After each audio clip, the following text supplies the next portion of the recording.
Pero yo, ¿por qué tengo que hacer filantropía? Si para mí la lectura de todo lo que tú me estás hablando, yo invertí en un montón de comunidades y eso a mí en qué me beneficia. En los créditos sociales esperamos tener más de 15 millones de personas con acceso a servicios de agua y saneamiento, ¿sí?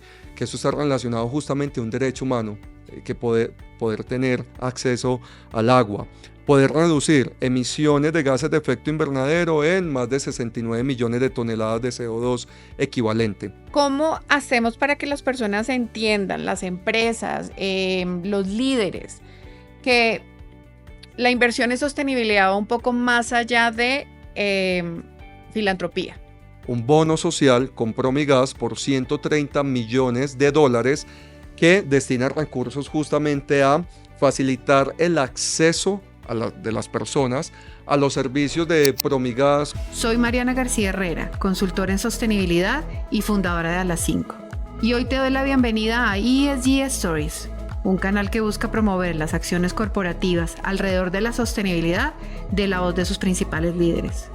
Bienvenidos. Y volvemos nuevamente a una nueva temporada de ESG Stories, donde hemos encontrado sectores de todo tipo. Hemos conocido gente increíble y en esta ocasión, en esta nueva temporada, nos han dicho y nos han hablado mucho de la importancia de las finanzas sostenibles. Para este año hemos hablado con muchos de los sectores económicos, sin embargo, no existe aún claridad de lo que realmente son las finanzas sostenibles.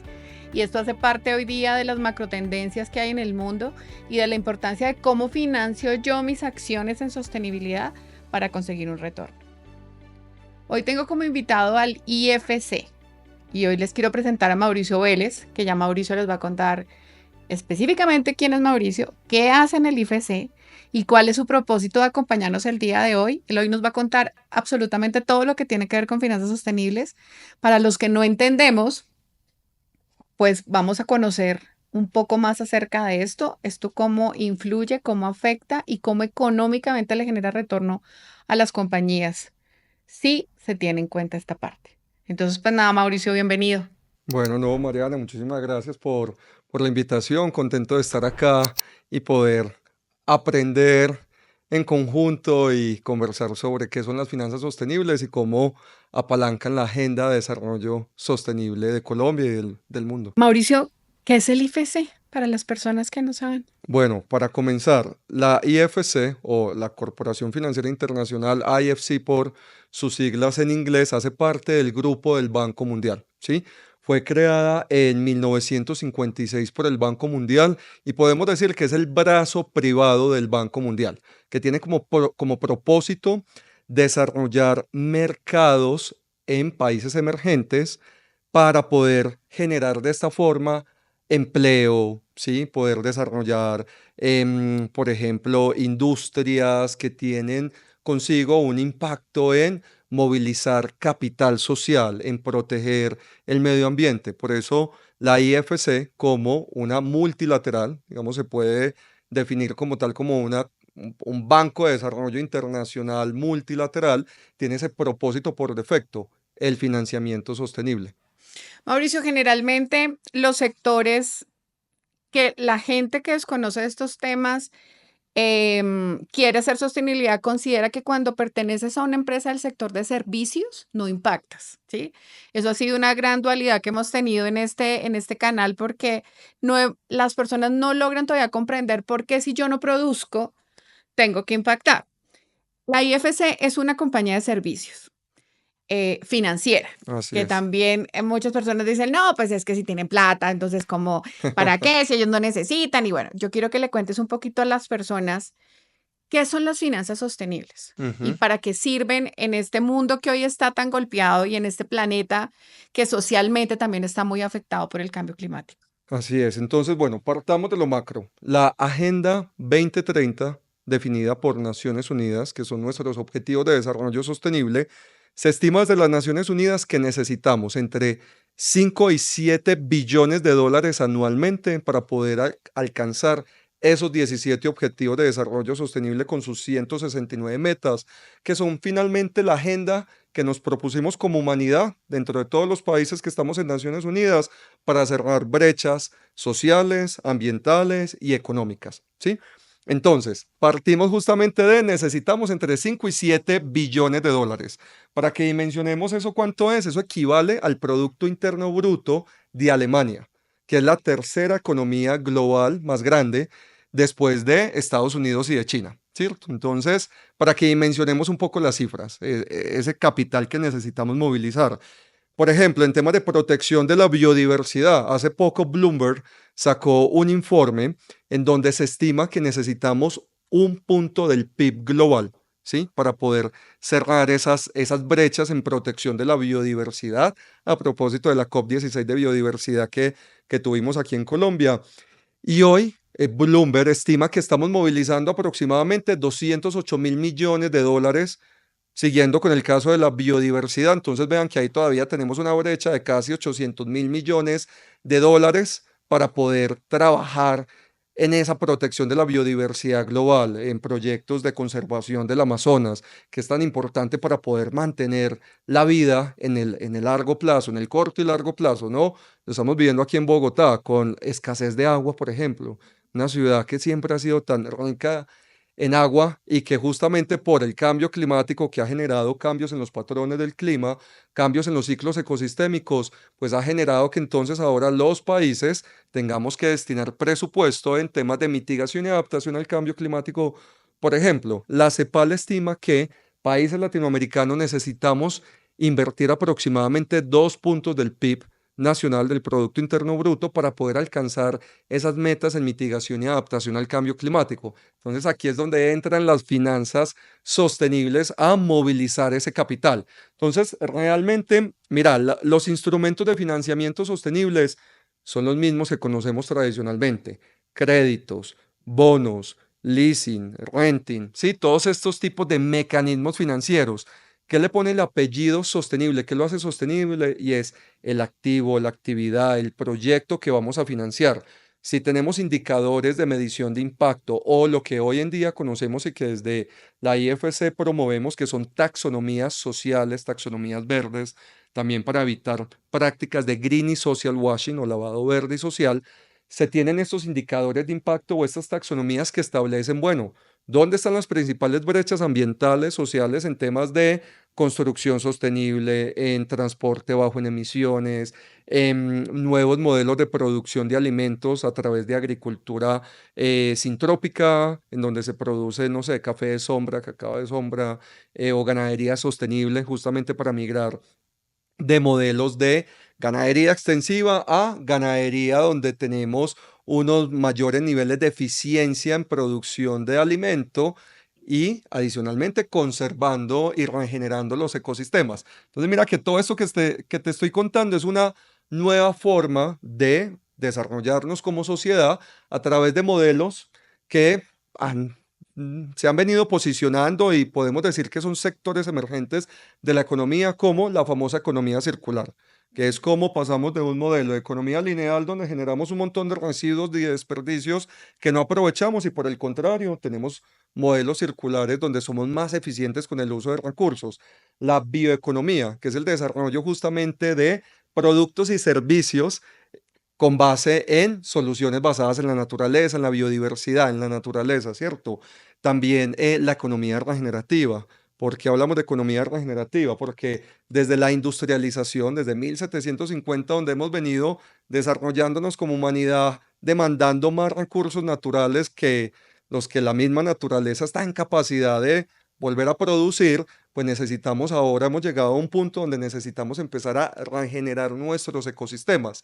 Y cuando regeneramos nuestros ecosistemas, ahí también se dan unos encadenamientos productivos y posibilidad de poder conectar a las comunidades, por ejemplo, con desarrollo de semillas, poder aquí con el conocimiento ancestral aprender y desarrollar nuevas formas de producir alimentos, ¿no? Entonces, eso es la economía regenerativa y esa es la forma en cómo las finanzas se movilizan a invertir en estos nuevos sectores o mercados emergentes.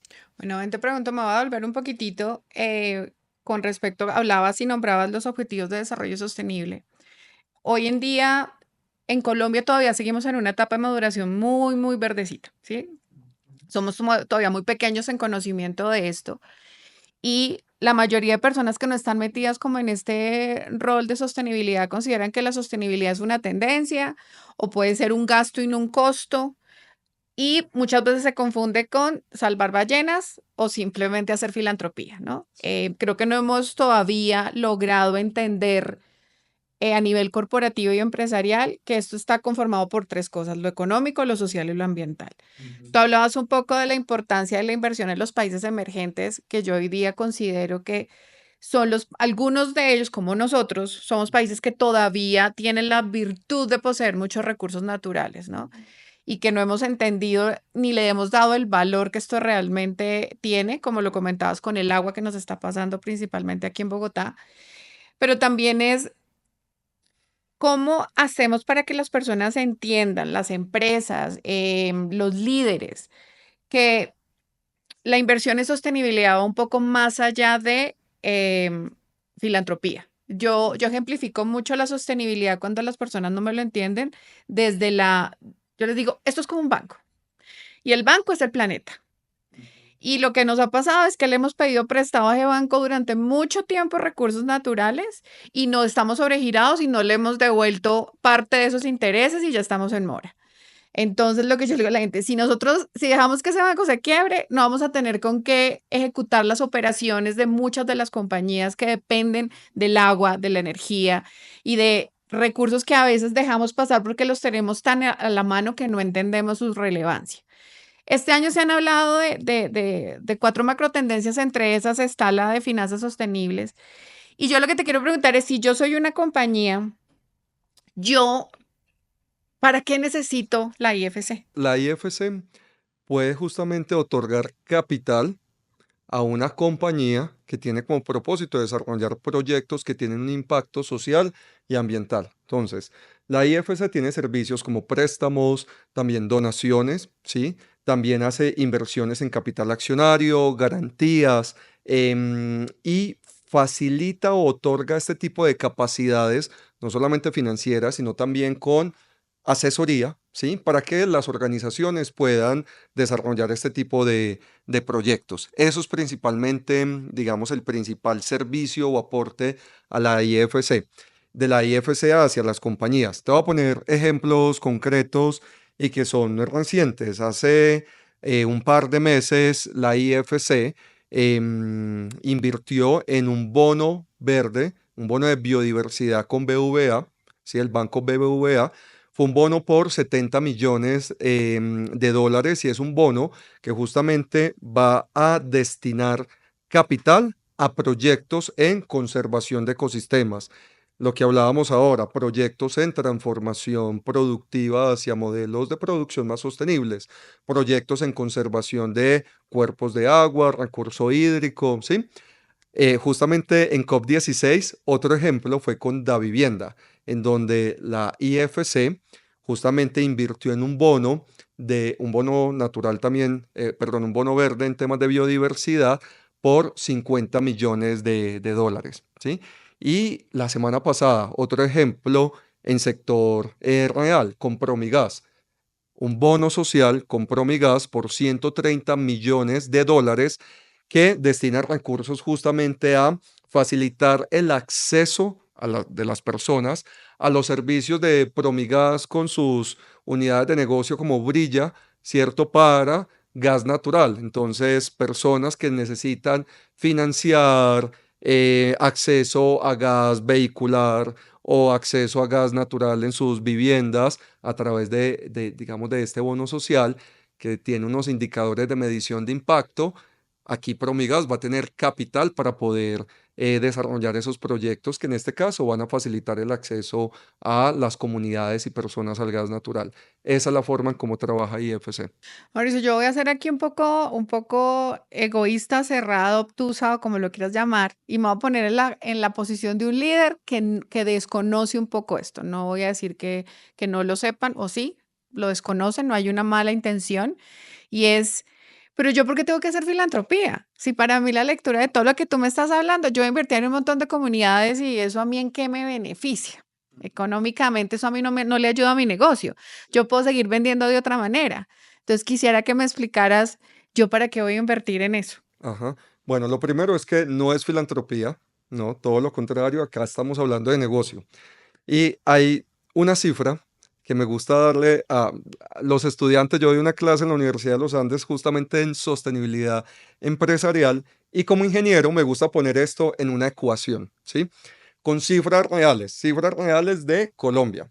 Te voy a poner el caso de los bancos, de las entidades financieras, aproximadamente 40 que están agremiadas en Asobancaria, que en 2023 movilizaron a través de sus fundaciones, donaciones, filantropía, alrededor de 35.000 millones de pesos, ¿sí?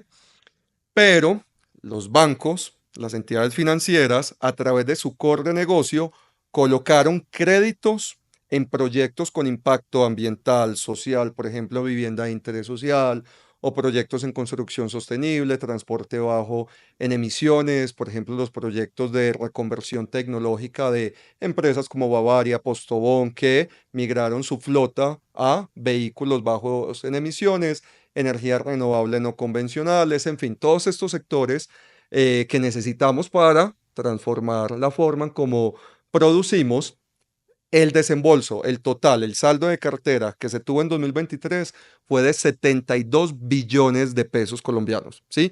Esto equivale al 10% del total de la cartera de la banca colombiana, el saldo de cartera 2023, que es de aproximadamente 705 billones de pesos colombianos, ¿sí? Entonces, mira, aquí te estoy dando dos cifras. Vía filantropía, entidades financieras, las mismas entidades movilizaron 35.000 millones de pesos, que es muy importante también la filantropía, en proyectos que no tienen cierre financiero y que por ende no pueden acceder a un crédito, a un financiamiento y acceden, digamos, aquí a filantropía, recursos que no son reembolsables, son, sí, donaciones, versus créditos vía cartera con los bancos de 72 billones.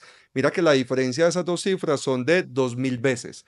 Entonces, por eso a los estudiantes les digo, la sostenibilidad empresarial es igual a 2.000 veces la responsabilidad social empresarial, ¿sí? Para dimensionarlo en capital movilizado, podríamos hacer esa comparación. Pero adicionalmente podemos ver cómo Bloomberg ha presentado cifras en donde compara los fondos ordinarios con los fondos ASG o fondos sostenibles y muestra cómo la rentabilidad de ambos fondos es similar, ¿sí? Pero los fondos ASG, ambientales, sociales y con buenas prácticas de gobernanza o fondos sostenibles, han venido creciendo más en comparación a fondos ordinarios por una razón muy importante y es que estos fondos ASG o sostenibles presentan una menor volatilidad o una menor exposición a ese riesgo. Y para un inversionista, cuando tenés aquí dos portafolios, dos fondos, con una rentabilidad similar, pero tenés un fondo que tiene un mejor comportamiento en términos de riesgo, pues el inversionista sencillamente prefiere invertir en esos fondos que tienen una menor exposición, una menor probabilidad de default. Entonces, mira que aquí te estoy hablando de puro negocio, de cómo bajo un enfoque de generar ingresos y gestionar mejor esos riesgos, pues finalmente las empresas están teniendo incluso un mayor EBITDA o un mayor rendimiento de sus inversiones. Mauricio, una consulta. Hoy en día, para valoración de compañías, durante un tiempo se condicionó mucho hacia las acciones de sostenibilidad que tuvieras, así mismo eres más atractivo, ¿no? Hablamos de emisiones de bonos verdes, de, bueno, todas las figuras o documentos que existen para tramitar lo financiero. ¿Qué incidencia tienen ustedes o dónde conectan un poco con no sé si las directrices, llamémoslo así, de BlackRock, ¿no? Que es un ente que a nivel mundial, no voy a decir que controla el mercado, pero sí tiene una influencia muy fuerte en cuanto cada vez que el CEO se para y dice algo, el mundo financiero entra como, ok, ¿qué vamos a hacer? Aquí, ¿cómo conectan ustedes un poco como con esa dinámica y esos lineamientos que se vuelven mundiales en realidad? Ujú, sí, pues mira, estándares internacionales en temas de sostenibilidad se han desarrollado muchísimos, ¿sí? Por ejemplo, desde Standard Poor's justamente existe el Dow Jones Sustainability Index, que es un estándar que mide a las organizaciones por no solamente su comportamiento financiero, sino sus prácticas en tema ambiental, social y de buena gobernanza. Sin embargo, hace poco la IFRS, sí, que es el órgano global en temas de contabilidad, desarrolló las NIF S1 y S2, que son los estándares de sostenibilidad, en donde justamente ya le exige a las compañías que muestren cómo están gestionando sus asuntos materiales o más relevantes, entre ellos los asuntos relacionados con cambio climático, y le pide a las organizaciones bajo un estándar que se conoce como TCFD, que es el Task Force on Climate Related Financial Disclosure, que le pide que muestre a sus inversionistas, grupos de interés en general, cómo se organiza a nivel de gobernanza, de estrategia, de gestión de riesgos y de métricas bajo otro estándar internacional que se conoce como SASB, ¿sí? Y que está por cada sector. Pide que muestre cómo está atendiendo estos asuntos relacionados con mitigación y adaptación al cambio climático, porque es que al final el cambio climático se convierte en un riesgo financiero para las organizaciones. Por ejemplo, un productor de alimentos, pues puede quebrar justamente por todos estos cambios en los patrones del clima, ¿no? Periodos de mayor extensión del fenómeno del Niño, con mayor sequía, y si una organización no está preparada justamente ante un mayor periodo de sequía o no se prepara, hoy en día existen instrumentos financieros como seguros paramétricos, entonces, digamos, si no se prepara con tecnología, puede hacerlo ya a través de seguros incluso, ¿sí? Sí. O a mayores precipitaciones por fenómeno de la Niña, ¿cierto? Si una compañía no se prepara ante esos cambios, pues tiene una mayor exposición a ese riesgo. Entonces mira que la IFRS le pide ya a las organizaciones con este estándar internacional que empiecen a mostrar cómo se están preparando con asuntos materiales, cambio climático y próximas estándares de sostenibilidad que se vienen, dicho por la IFRS, es en temas de biodiversidad o capital natural, en donde las organizaciones tienen que medir sus impactos y dependencias al capital natural y también al capital humano. Y aquí conectamos con derechos humanos, de cómo justamente dentro de esa cadena de valor de las organizaciones, si no se tiene una debida diligencia, Ujú. justamente se puede violar derechos humanos, y organizaciones que tal vez si no están haciendo esas mediciones o no están, digamos, haciendo ese tracking, Sí, ese llevar esa seguimiento, ese seguimiento. trazabilidad Ajá. de su cadena de valor, pues pueden estar cayendo en esas prácticas que tienen un impacto social. Entonces, mira que tenemos todos estos estándares internacionales y específicamente desde la IFC se tienen unas normas de desempeño ambiental, social y de gobernanza que las empresas, bancos o empresas del sector real con quienes hacemos transacciones de préstamos, de inversión en bonos que emiten, en fin, pues les pedimos que cumplan con estas normas de desempeño socioambiental que están alineadas a estos estándares internacionales. Mauricio, te voy a sacar, te voy a incomodar. Perfecto. Y quisiera que nos contaras quién es Mauricio Vélez. Pues a ver, Mauricio Vélez, tío, empiezo por ahí, soy un tío muy dedicado a mis tres sobrinas y un sobrino, casado, felizmente casado, no tengo hijos, amante de la natación, me encanta nadar, de profesión ingeniero, mis estudios de posgrado los he enfocado justamente en desarrollo sostenible, o sea, la primera maestría que hice fue en economía, y leí Jeffrey Sachs con sus libros de The End of Poverty, The Age of Sustainability, y me enamoré de esos temas y ahí tomo la decisión de hacer otra maestría enfocada en desarrollo sostenible. La hice en Australia, y también hice otros estudios de posgrados en Dinamarca, en Copenhagen Business School, todos enfocados en prácticas de negocios sostenibles, porque justamente estoy convencido de la importancia que tiene el sector privado, el desarrollo de mercados para movilizar esta agenda, porque esas brechas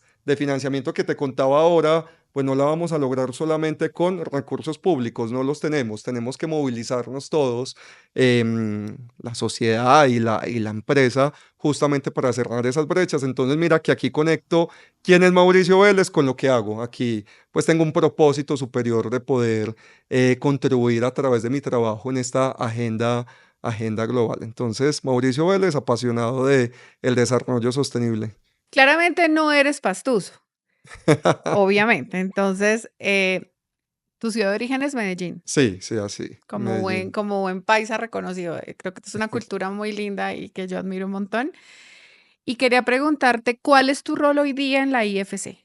¿Cuál es tu rol principal? Sí, bueno, mira, yo soy oficial de asesoría, el área se llama Country Advisory and Economics para Latinoamérica y Caribe. Entonces, ¿cuál es principalmente mi función? Y es dar asesoría, especialmente en los países a través de los gobiernos para desarrollar mercados sostenibles, ¿sí? Entonces, en este momento, proyectos en los que estoy trabajando, taxonomías verdes, taxonomías sociales, porque al final las taxonomías se convierten en un mecanismo para definir política pública. Sí, incentivos financieros, incentivos tributarios y también para que el sector privado, bancos o sector real, implementen estas taxonomías en el diseño de sus productos etiquetados o catalogados como verdes o sociales, evitando, como te decía ahora, no solamente el green y social washing, sino teniendo claro cuáles son esas brechas ambientales y sociales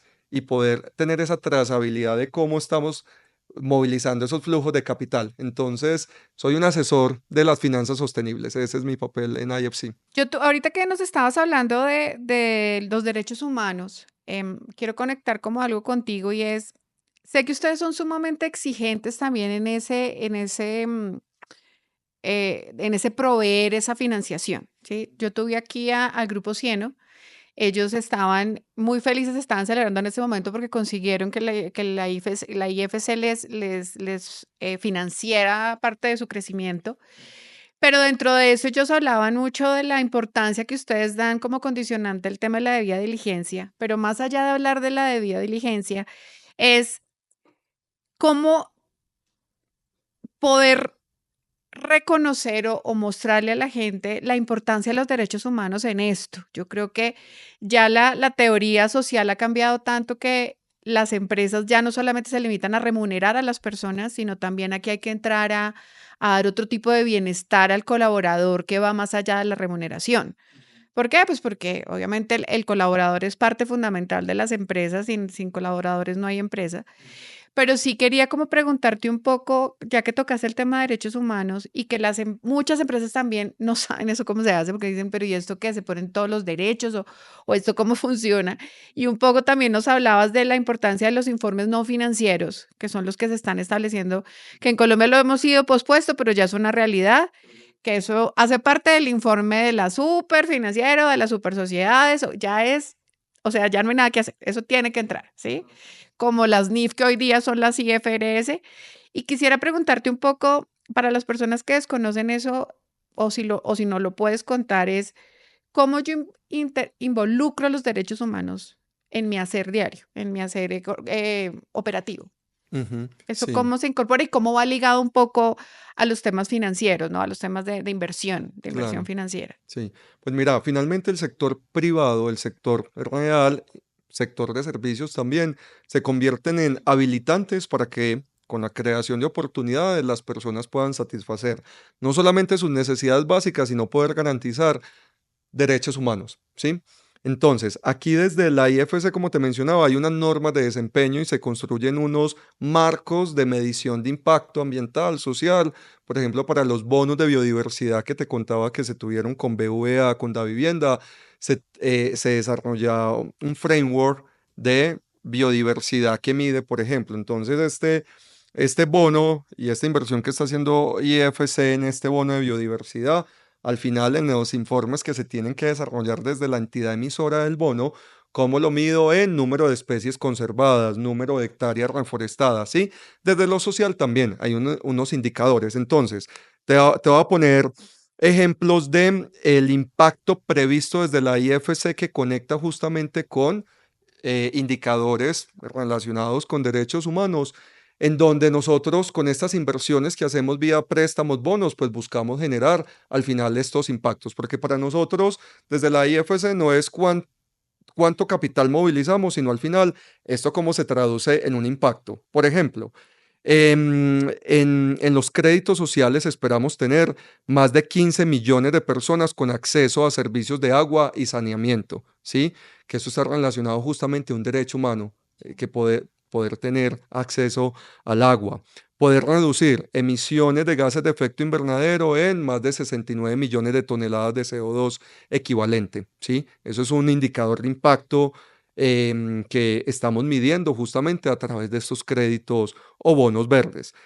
Más de 152 millones de personas y empresas con acceso y uso a servicios financieros, porque el acceso y uso a servicios financieros finalmente le permite a muchas familias tener acceso a capital de trabajo para desarrollar sus emprendimientos. Y aquí podemos ver que tenemos una meta, o un indicador previsto de 3 veces la población de Colombia. Estoy dando justamente esos indicadores de impacto a nivel global, porque pues la IFC tiene presencia en mercados emergentes no solo en Latinoamérica, sino también África, Asia, Europa, también especialmente Europa del Este. Más de 164 millones de personas con acceso a electricidad, ¿sí? Y aquí es donde es tan importante el desarrollo de proyectos de energía renovable no convencionales, en donde países como el nuestro tienen un potencial muy grande de desarrollar este tipo de energéticos. Más de 52 millones de personas con mayor seguridad alimentaria y nutricional. Aquí también estamos hablando de un indicador completamente conectado con un derecho humano, ¿cierto? Entonces, mira que tenemos a través de estos frameworks o estos marcos de medición de impacto social y ambiental, la forma en cómo tener digamos, una forma de identificar el impacto final de estos créditos o estas inversiones que hace IFC con estas organizaciones y por eso se les piden estas normas de desempeño socioambiental y de buen gobierno. Ustedes van a hacer presencia ahorita en la COP29, que ahora viene la siguiente COP ahorita, este mes precisamente. Sí. Ujú. Ahí, teniendo en cuenta que lo van a hacer en Emiratos Árabes, que me pareció un poco contradictorio teniendo en cuenta que ellos son los mayores, no los voy a señalar de que son los que contaminan, sino quiero decir es, pues obviamente por el uso excesivo de combustibles fósiles. ¿Cómo se empieza a presionar alrededor de eso? Creo que el hecho de que ellos hayan decidido ser por así decirlo, los hosts del evento, les implica unos acuerdos importantes ahí. ¿Cuál es el manejo o por dónde lo quieren abordar todas las organizaciones y países que van a estar ahí presentes? Sí, bueno, el año pasado la COP28 fue la que se hizo en Arabia Saudita. Ok, Este año se está haciendo en Azerbaiyán, en Bakú, sí. que es la COP29. Ujú. Sí, ¿cuál es el foco de esta COP? Y es justamente financiamiento, porque en la COP28, el año pasado, uno de los objetivos para los cuales no se logró un acuerdo fue financiamiento climático, y aquí se habla mucho de justicia climática y transición energética justa, y es como los países que han venido apalancando sus desarrollos económicos, sus desarrollos sociales, desde la industrialización y que son los mayores responsables de la crisis climática, pues cómo deben comprometerse con movilizar capital, especialmente para los países más vulnerables a todos estos cambios en los ciclos ecosistémicos, que en su mayoría somos los países que estamos ubicados cerca al trópico y que eso nos hace estar más expuestos justamente a fenómenos naturales, ¿no? Ok. Por estos cambios en los patrones del clima. Entonces, lo que se espera es llegar a una meta y a unos compromisos en temas de financiamiento. Mira que con la COP16 de biodiversidad, esa fue también una meta o un compromiso para el cual no se logró llegar sí, a un acuerdo finalmente. Hoy la conversación, de hecho, en gran parte gira en eso, en cómo vamos a alcanzar esas metas de financiamiento en biodiversidad y en mitigación y adaptación al cambio climático. Eso es lo que se espera. Mm. Pues Mauricio, creo que este tema nos da para otra invitada, para que vengas nuevamente. Creo que las finanzas sostenibles son parte fundamental de los procesos de sostenibilidad y creo que Parte de las iniciativas de traer estos grandes invitados es que las personas comiencen a entender, y sobre todo los líderes empresariales, de la importancia que tienen las finanzas sostenibles por encima de las acciones, porque al final estas acciones que muchos vemos como gastos y no como una inversión, necesitan un financiamiento. Entonces, pues nada, Mauricio, muchísimas gracias por haber venido. Creo que fue una interesante y de mucho aprendizaje conversación. Esperamos volver a verte acá. Mucha gente me pregunta que dónde estamos ubicados y por qué este espacio es tan bonito. Pues estamos en el Hotel Salvio, en Parque de la 93. Entonces los invito para que vengan y conozcan. Es un hotel precioso. Es by Hilton, para que también los que quieran venir y tengan estándares sumamente altos, pues este es el lugar. Muchísimas gracias, Mauricio. No, gracias a vos, Mariana. Nuevamente gracias por la invitación y feliz de estar aquí en otra oportunidad para seguir esta conversación.